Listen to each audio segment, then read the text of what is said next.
माहौल में जाटलैंड का क्या महत्व है, ये इस वक्त हम आपको बता रहे हैं। अब बात जाटलैंड की ही करते हैं, जिसको साधने की कोशिश अब बहुत तेज हो चुकी है। उत्तर प्रदेश में पहले फेज के मतदान से पहले जाट वोटों को साधने का गुड़ा भाग शुरू हो चुका है। गृह मंत्री अमित शाह जाट नेताओं से मुलाकात करेंगे। ये मुलाकात दिल्ली में होगी, जिसमें जाट पंचायत समिति के सदस्य, जीते हुए प्रधान, खाप से जुड़े नेता पहुंच रहे हैं। साथ ही पश्चिम उत्तर प्रदेश के बड़े बीजेपी नेता भी पहुंच रहे हैं। इसमें संजीव बालियान, राजकुमार चाहर, सत्यपाल सिंह और प्रवेश वर्मा भी मौजूद रहेंगे। 10 फरवरी को पहले फेज का मतदान होना है। चुनाव का आगाज पश्चिमी उत्तर प्रदेश से ही हो रहा है। ये सीटें जाट मोहल्ले हैं, यहाँ जाट वोटर निर्णायक भूमिका में रहते हैं। ऐसे में अमित शाह की ये मुलाकात बेहद अहम मानी जा रही है। और उसके पहले की तस्वीरें तमाम हमने आपको दिखाई भी। आज अमित शाह से भले ही मुलाकात हो रही हो, लेकिन इससे पहले जाट नेताओं को, जाट वोटरों को साधने की कोशिश में बहुत बड़े कदम उठाए जा चुके हैं। नरेश टिकैत और संजीव बालियान की मुलाकात इसमें एक अहम कड़ी मानी जा रही है, क्योंकि जिन जिन नेताओं का, स्थानीय नेताओं का जाट बहुल इलाकों पर, उन नेताओं पर या फिर स्थानीय लोगों पर प्रभाव है, जिनकी बातों का असर होता है, जिनका जनाधार है, वो लगातार इस कोशिश में है कि पश्चिमी उत्तर प्रदेश, जिसको आप लखनऊ का प्रवेश द्वार कह सकते हैं तो गलत नहीं होगा, क्योंकि जिसके भी सत्ता रही हो, पश्चिमी उत्तर प्रदेश की भूमिका, जाट वोटरों की भूमिका बहुत बड़ी रही है। आप यूं कह सकते हैं कि निर्णायक रही है। और यही वजह है कि बीजेपी भी बखूबी इस मामले को समझते हुए, सियासी गुणाभाग को समझते हुए इस पश्चिमी उत्तर प्रदेश पे ज्यादा फोकस कर रही है। चाहे चुनावी रैलियों की बात हो, बड़े नेताओं की बड़ी भूमिका हो, या यहाँ के नेताओं को उस तरीके से तरजीह देना। यानी जब केंद्रीय कैबिनेट का विस्तार हो रहा था, तब भी पश्चिमी उत्तर प्रदेश को ध्यान में रखा गया था, या उत्तर प्रदेश के जो चुनिंदा चेहरे हैं उनको भी उसी तरीके से तरजीह दी जाती है, जिनका ताल्लुक इस इलाके से, इस बेल्ट से है। यहाँ सियासी तौर पे उर्वर जमीन मानी जाती है। जमीन पे खेती तो करते ही हैं जो हमारे किसान भाई हैं, लेकिन जो नेता हैं उन्हें भी मालूम है कि यहाँ पे अगर हमने उस तरीके से लोगों का भरोसा जीता, तो सिर्फ फायदा लखनऊ तक पहुंचने के लिए नहीं होगा, बल्कि आने वाले दिनों में, यानी अगर लोकसभा चुनाव के लिहाज से भी ये गुणा भाग आप जोड़कर देखें, तो उसमें भी बड़ी भूमिका होती है। और अगर मैं पुराने लीडर्स की चर्चा करूं, तो उसमें बहुत बड़े बड़े नाम सामने आते हैं, और जिसमें चौधरी चरण सिंह का नाम जरूर आता है। पश्चिमी उत्तर प्रदेश के लिए बीजेपी ने अपने चुनाव प्रचार अभियान की जो शुरुआत की है, जाट समुदाय के लोगों को बैठक के लिए बुलाया है। देखिए यहाँ पर ये तस्वीरें हैं। अगर हम कहें कि इन्हीं चेहरों के साथ बीजेपी पश्चिमी उत्तर प्रदेश में चुनाव प्रचार अभियान में जुड़ेगी तो ये गलत नहीं होगा। अमरोहा, बुलंदशहर, खुर्जा, दादरी, नोएडा, अलीगढ़, बागपत, मुजफ्फरनगर, मेरठ, हर जगह से जो नेता हैं आए हैं यहाँ पर। सामाजिक भाईचारा बैठक इसको नाम दिया है, और इस तरीके की जो तस्वीर है यहाँ पर देखने को मिल रही है। और ये तमाम नेता, इनसे गृह मंत्री अमित शाह खुद संवाद करेंगे और उनसे अपनी किस माइंडसेट के साथ जाना है, क्या क्या एजेंडा बीजेपी का लेकर जाना है, इन लोगों से जो संवाद करेंगे गृह मंत्री अमित शाह। और उसके बाद चुनाव प्रचार अभियान में उतरेगी। पश्चिमी उत्तर प्रदेश के जितने भी बड़े नेता हैं वो यहाँ पर इस बैठक में दिख रहे हैं। आप तस्वीरों में यहाँ पर देख सकते हैं कि जो तमाम जिलों के पदाधिकारी हैं वह यहाँ पर मौजूद हैं। तो बेहद अहम बैठक है, और गृह मंत्री अमित शाह खुद आएंगे यहाँ पर, अब मुलाकात करेंगे। कुल मिलाकर किसान आंदोलन के चलते जाट समुदाय के लोगों की जो नाराजगी का सामना करना पड़ा है बीजेपी को, अब क्या मूड है मतदाताओं का, किस रणनीति के तहत उतरना है उनको इस चुनाव में, इसका पूरा का पूरा खाका इसी बैठक में तैयार होगा।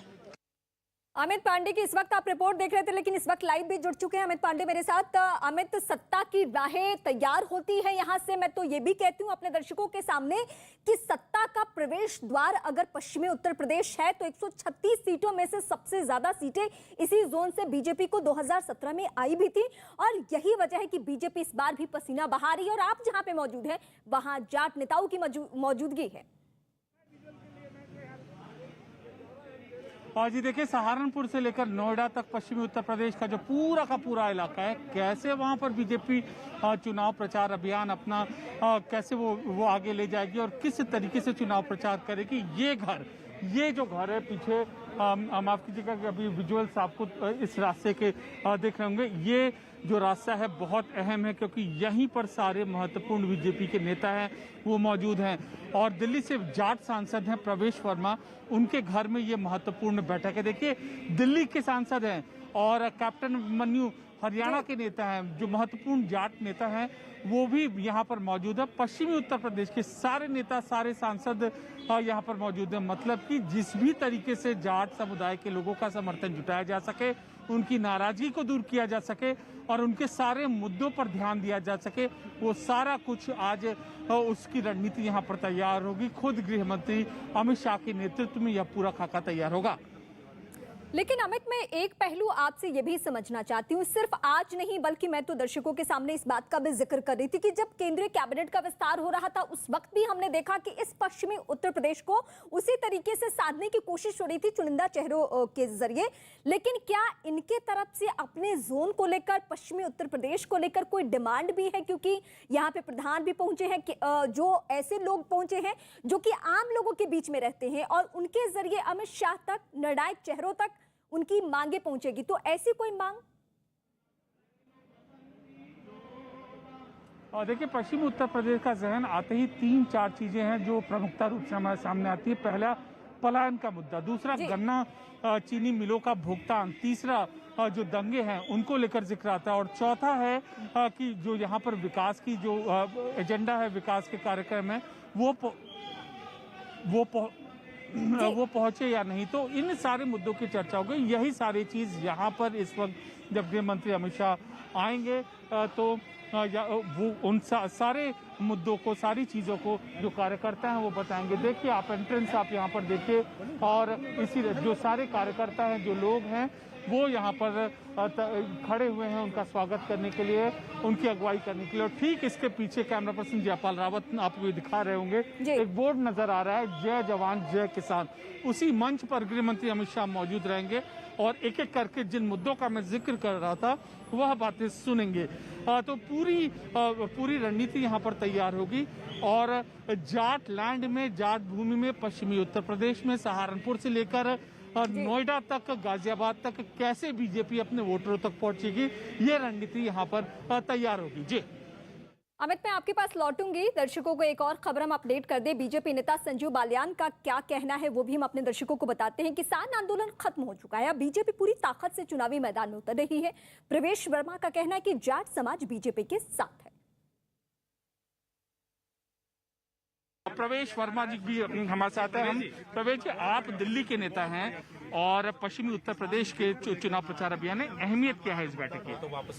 देखिए, ये हमारे समाज की बैठक है और ये समाज हमेशा भारतीय जनता पार्टी के साथ खड़ा रहा है, हमेशा हमारे प्रधानमंत्री जी के साथ खड़ा रहा है और इस इलेक्शन में भी भारतीय जनता पार्टी के साथ खड़ा रहेगा। देखिए, अन्य नेता भी हैं हमारे साथ मौजूद है। संजीव बालियान जी हमारे साथ, हम इनसे यहाँ पर बात करें। संजीव जी, बालियान जी, ये बताइए, जाट नेता का अगर हम जिक्र करते हैं तो उन प्रमुख नेताओं में आपका भी जो आपकी भी चर्चा आती है, इस बैठक की अहमियत क्या है इस चुनाव को देखते हुए? भाई, चुनाव है, आपस में बैठ के बातचीत कर रहे हैं, अहमियत तो हर बैठक की होती है। गृह मंत्री क्या मूल मंत्र देंगे? अब वो तो वो बताओगे भाई। आप क्या सूचित करेंगे उनको? भाई, हम अपनी बात कहेंगे, वो अपनी बात कहेंगे। इस बैठक की झलक कैसे हमें आने वाले 12 दिनों में चुनाव प्रचार अभियान में देखने को मिलेगी? बिल्कुल मिलेगी भाई, जब हम निकल कर चले तो माहौल ही कुछ और हो जा। क्या गुस्सा किसान आंदोलन का गुस्सा है बालियान जी? किसान आंदोलन समाप्त हो चुका है, अब कहाँ का गुस्सा, अब चुनाव है। आने वाले 5 साल उत्तर प्रदेश कैसा चलेगा, निर्णय लेना है। और हमें इस बार एक बार फिर से मेरे साथ जुड़ चुके हैं उनकी रिपोर्ट और उनकी बड़ी बातें और नेताओं से बातचीत इस वक्त आप सुन रहे थे। लेकिन मैं फिर से रुख करती हूँ अमित पांडे का। अमित पांडे, इससे पहले हम अपने दर्शकों को सिलसिलेवार तरीके से सियासी मायने बता चुके हैं, लेकिन ये भी सच्चाई है कि जो विपक्षी खेमा है, जो दूसरा खेमा है समाजवादी पार्टी का, वो भी उसी तरीके से पश्चिमी उत्तर प्रदेश को लेकर तैयारी करें। जयंत चौधरी इसमें बड़ा नाम है जिनको ऐन चुनाव मौके पर गठबंधन करना, और इसके अलावा इमरान जैसे चेहरे जिनका ताल्लुक किसी पश्चिमी उत्तर प्रदेश से है, उनका भी साथ मांगना, यह दिखाता है कि समाजवादी पार्टी भी तैयारी में है। और देखिए, राष्ट्रीय लोकदल समाजवादी पार्टी सशक्त गठबंधन के रूप में यहाँ पे सामने आया है। अब ये सवाल उठता है, राष्ट्रीय लोकदल की अहमियत क्या है? राष्ट्रीय लोकदल यहीं से जुड़ा है, उसकी पूरी उत्पत्ति पश्चिमी उत्तर प्रदेश से है और ये थर्ड जनरेशन पॉलिटिशियन है जयंत चौधरी, और बहुत ही रणनीतिक रूप से इसका जवाब दे रहे हैं। देखिए, अगर हम महत्वपूर्ण नेता बीजेपी के अगर देखें तो यहाँ पर लगातार आ रहे हैं। उसके उलट अगर सपा और राष्ट्रीय लोकदल के नेताओं को देखें तो अभी तक उनका दौरा यहाँ पर इस जगह पर नहीं हुआ है। मतलब कि वो पहले देख रहे हैं कि क्या क्या रणनीति, क्या क्या बयानों के दौर और जो उत्तर प्रदेश विधानसभा चुनाव में बीजेपी नेताओं की ओर से आते हैं, और उसके बाद अखिलेश यादव और जयंत चौधरी इसका जवाब देंगे। संभवतः इसीलिए हम अनुमान लगा सकते हैं रीमा कि उनकी ओर से यहाँ पर अभी तक बयान नहीं आया है, कैंपेन अभी तक शुरू नहीं हुआ है। एक कल संभवतः जयंत चौधरी की मुजफ्फरनगर में सभा शुरू होगी और उसके बाद हमें ये देखना होगा कि बिल्कुल वो इंतजार के मूड में है और हमें स्टेटमेंट का इंतजार भी है। मैं आपके पास लौटूंगी क्योंकि आज की ये बड़ी तस्वीर है, जाट नेताओं की मौजूदगी और वहां पे बीजेपी की स्ट्रैटेजी। क्या कुछ होना है, थोड़ा इंतजार कीजिए।